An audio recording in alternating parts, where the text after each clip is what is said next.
Hey Personal Finance, I wanted to give you a little tutorial about how to use Screencast-O-Matic if that's the platform you choose to use to record your insurance presentation.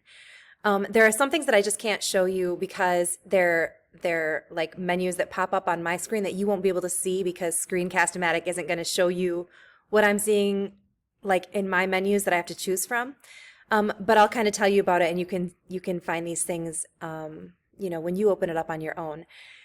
So basically what you're going to do here is you log into Screencast-O-Matic, use your school Gmail account, and then this is the button that you're going to press that is going to say, it says launch recorder.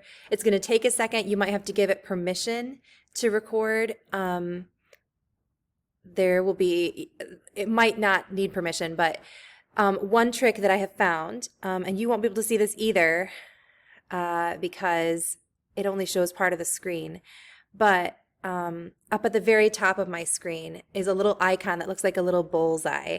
It's just a black and white with a dot. It's like a circle with a black dot in the middle. And that's the indicator that Screencast-O-Matic is like logged on and working and recording.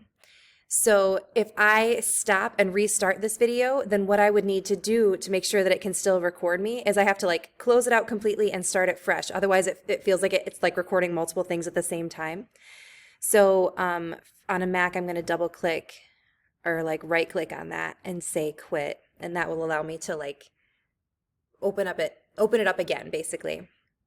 But once I'm in here and once I'm recording, like I'm recording right now, then I can just click onto whatever other tab is there, and I can talk about it as I go. Like it just records whatever is going on my screen as well as my voice. So one tip here for Google Slides, how to make it so that you're seeing the best and biggest presentation that you can, is there's a few things you can do to make it bigger. One is there's this whole area for speaker notes. You can pull that down and that increases the size. You don't want to say present because it makes it a little bit more difficult to flip around. I guess it's up to you if you'd like to do that, but I would not recommend it. The other thing you can do is this menu is taking up some space, so I can go like this and hide the menus, and then it's pretty big. I mean, that's quite a bit of screen devoted to that. And then you can see the things on the side here to flip between. So I hope that helps. If you need more help with this, feel free to meet me for office hours or during academic help time. I'm happy to help talk you through this. Okay? Thanks. See you soon.